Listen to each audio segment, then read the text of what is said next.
Good morning সবাইকে।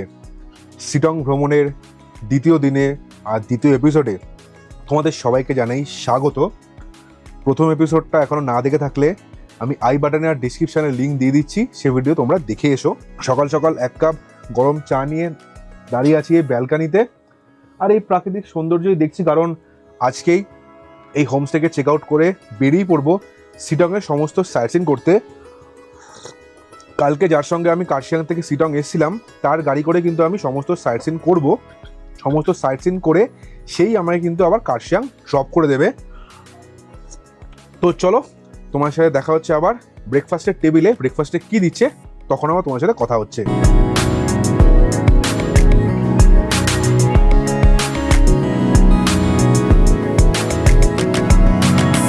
ঘড়ির কাঁটায় সময় এখন 9:20 আর চলে এসেছি হোমস্টের লাস্ট মিল খেতে, আর সেটা হচ্ছে ব্রেকফাস্ট।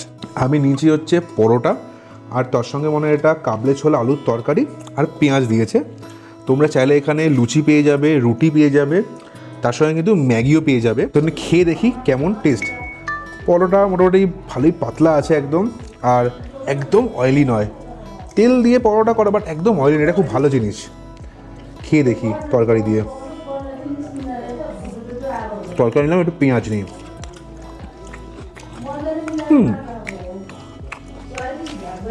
তরকারিটা একদম ভালো, আর কাবলে ছোলাগুলো খুব ভালো সেদ্ধ হয়েছে, একদম পারফেক্ট। সো 10-এ 9। আর ওভারঅল এই হোমস্টের খাওয়াকে আমি 10-এ 9 দেবো। দারুণ খাওয়া দাওয়া। রাত্রিবেলায় চিকেনটা হলে একটু ভালো হতো, বাট ঠিক আছে। দুপুরবেলা মাছ পেয়েছি, তা পেয়ে তো মন খুশ হয়ে গেয়া। তো চলো খাওয়া দাওয়া কমপ্লিট করি, তারপরে বেরোবো শিলংয়ের সমস্ত সাইটসিং করতে। তো তখন আবার দেখা হচ্ছে। টাটা এখনের জন্য। Few minutes later. কাটায় সময় এখন একদম 10টা। হোমস্টেকে বিদায় জানিয়ে বেরিয়ে পড়লাম শিলংয়ের সমস্ত সাইটসিং করতে। তো শিলংয়ের প্রথম সাইটসিং করতে যাচ্ছি, সেটা হচ্ছে মহলদিরাম টি এস্টেট। তো চলো ওখানে গিয়ে তোমার সাথে কথা হচ্ছে। আর দেখতেই পাচ্ছ ক্যামেরা কত শেক করছে, রাস্তার অবস্থা সত্যি কথা খারাপ। আর কি বলে যে ব্রেকফাস্ট করলাম আর এই জার্কিংয়ে সব কিন্তু ডাইজেস্ট হয়ে যাবে। তো চলো ডাইরেক্ট আবার ওখানে গিয়ে কথা হচ্ছে তোমার সাথে।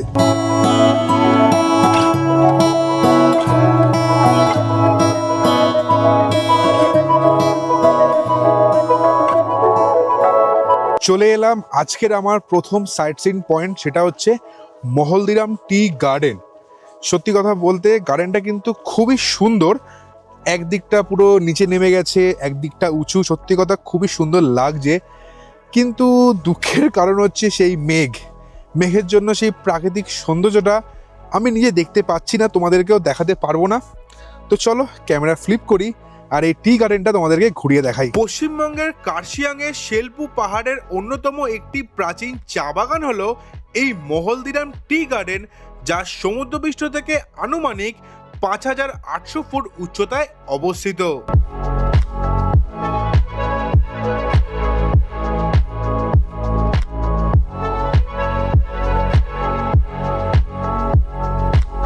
ঘড়িতে সময় এখন অলমোস্ট বাজে হচ্ছে 10:40। মহলদিরাম টি গার্ডেন ঘুরে এবার যাচ্ছে হচ্ছে এই ভ্রমণের সব থেকে বলতে পারো সেরা ভিউ পয়েন্ট, সেটা হচ্ছে অহলদারা ভিউ পয়েন্ট। সেখানে যাচ্ছি, কিন্তু ওয়েদার দেখে এত খারাপ লাগছে, পুরো চারদিকটা কালো করে রয়েছে, মেঘ কুয়াশায় ভর্তি। দেখা যাক ওখানে গিয়ে কেমন ওয়েদার পাই। তো চলো ওখানে গিয়ে আবার তোমার সাথে কথা হচ্ছে।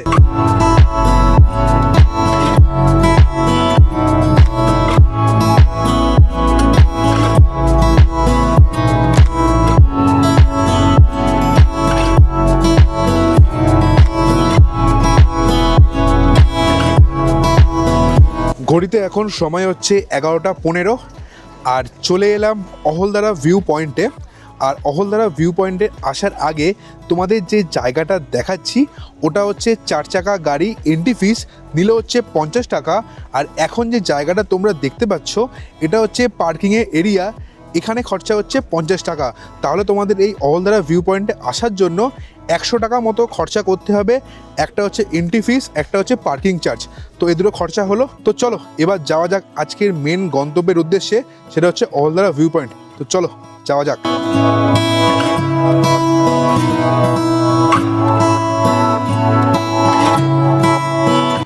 চলে এলাম এই শিটং ভ্রমণের সবথেকে অ্যান্টিসিপেটেড জায়গা, যেখান থেকে 360 ডিগ্রি ভিউ দেখা যায়, কাঞ্চনজঙ্ঘার ভিউ দেখা যায়, সেই বিখ্যাত অহলদারা ভিউ পয়েন্টে।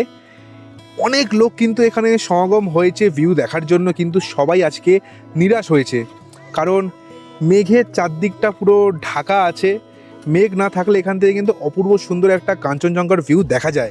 এই ভিউ পয়েন্টে কিন্তু এন্ট্রি ফিস রয়েছে, যা নিলে হচ্ছে 20 টাকা পার পার্সন। তোমরা স্ক্রিনে যেমন দেখতে পাচ্ছ, তো আমরা দুজন এসেছি, সেই জন্য আমাদের খরচা পড়লে হচ্ছে 40 টাকা। তো চলো একটুখানি রিস্ক নিয়ে এই জায়গাটা তোমাদের ওপর থেকে দেখিয়ে নিই। জানি ভিউ অত ভালো পাবো না সানি ওয়েদারের মতো, তাও চলো ক্যামেরা ফ্লিপ করি আর তোমাদেরকে দেখাই এই জায়গার কিছুটা সৌন্দর্য। শিটং 3-র খুব কাছে অবস্থিত এই অহলদারা ভিউ পয়েন্ট, যা দার্জিলিং ডিস্ট্রিক্টের মধ্যে পড়ে, এবং এই অহলদারা ভিউ পয়েন্ট সমুদ্রপৃষ্ঠ থেকে আনুমানিক 8500 ফুট উচ্চতায় অবস্থিত।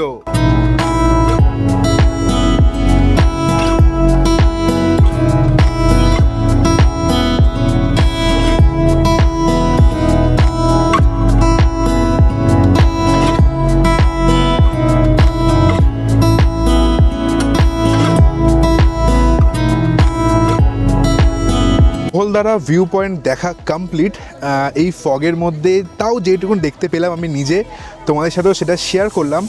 তোমাদেরকে একটা কথা দিয়ে যাচ্ছি আজকের ভিডিওতে, যে 2027-এর প্রথম ভিডিও আমি শিটং দিয়ে স্টার্ট করব, তোমাদেরকে এই কথাটা দিয়ে যাচ্ছি।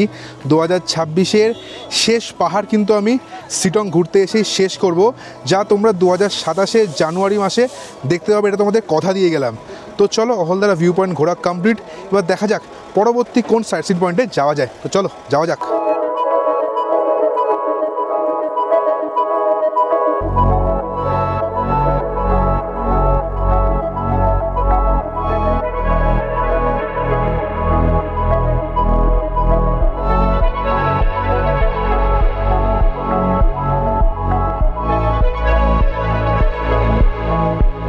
চলে এলাম আজকের দিনের আমার পরবর্তী সাইট সিন পয়েন্ট, সেটা হচ্ছে নামথিং লেক। আর এখানে কিন্তু রয়েছে একটা লেক, তার সাথে একটা হনুমানজির মূর্তি, এবং একটু ট্রেকিং করে ওপর দিকে গিয়ে দেখতে পাবো হচ্ছে একটা শিব মন্দির। তো চলো তোমাদেরকে ভালো করে ঘুরিয়ে আনি। আর আকাশ পুরো কালো করে এসছে, হয়তো বৃষ্টি নামবে, তো চলো তাড়াতাড়ি তোমাদেরকে এটা দেখিয়ে নিই। নামথিং পোখরি হলো পশ্চিমবঙ্গের দার্জিলিং জেলার শেলপু পাহাড়ে অবস্থিত একটি প্রাকৃতিক এবং সিজনাল লেক, যা সমুদ্রপৃষ্ঠ থেকে আনুমানিক 4000 থেকে 4800 ফুট উচ্চতায় অবস্থিত। এই লেকটি বিরল হিমালয়ান স্যালামেন্ডার প্রজননের জন্য খুব বিখ্যাত, যা বর্ষাকালে দেখা যায়।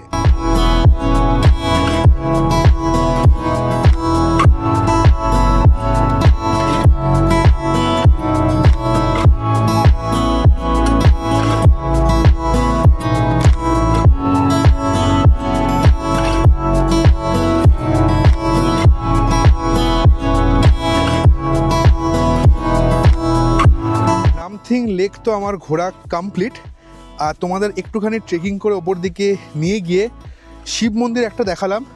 মন্দিরটা কিন্তু খুবই সুন্দর, আর একদম নামথিং লেকের সামনে তোমায় যেমন দেখালাম হনুমানজির একটা বড় মূর্তি আছে। আর নামথিং লেকে জল নেই, ফাঁকা একদম।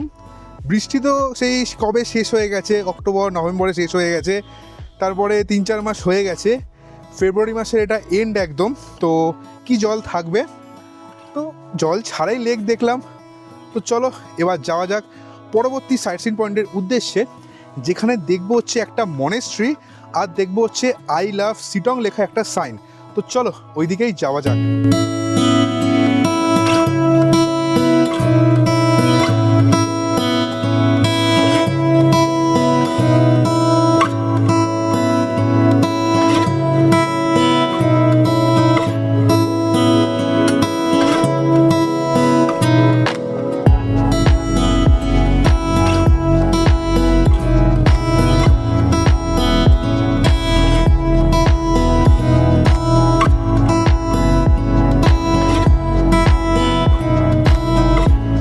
কাটার সময় এখন .1:30।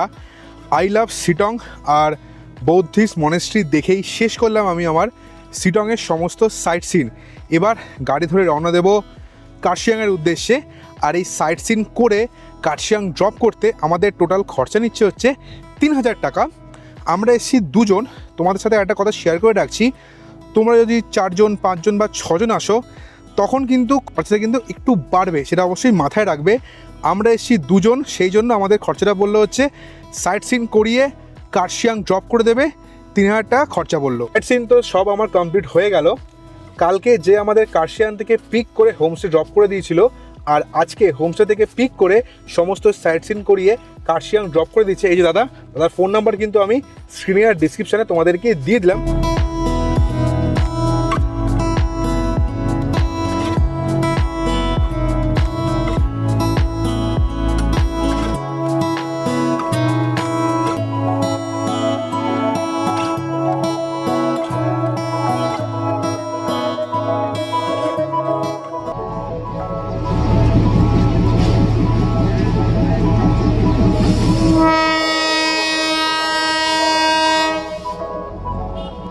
ঘড়ির কাঁটায় সময় এখন 3টে বাজে।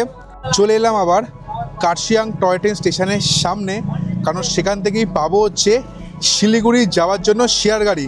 তো চলো তোমাদেরকে দেখিয়ে নিচ্ছি যে কোথা থেকে তোমরা কার্শিয়াং থেকে শিলিগুড়ি যাওয়ার জন্য শেয়ার গাড়ি পেয়ে যাবে। এইটা হচ্ছে কার্শিয়াং টয় ট্রেন স্টেশন, আর ওই রাস্তার ঠিক পাশে এই যে তোমরা দেখতে পাচ্ছ গাড়িগুলো দাঁড়িয়ে রয়েছে, এটা হচ্ছে কার্শিয়াং থেকে শিলিগুড়ি যাওয়ার শেয়ার গাড়ি।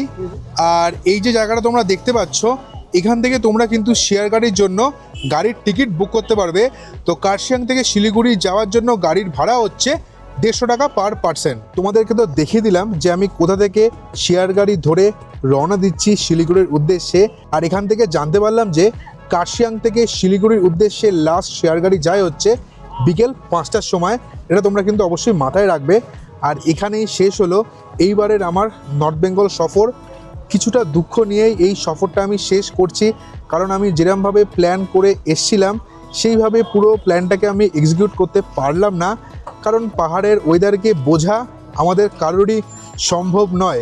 তো 2026-এর প্রথম নর্থ বেঙ্গল সফর আমার এখানেই শেষ হলো।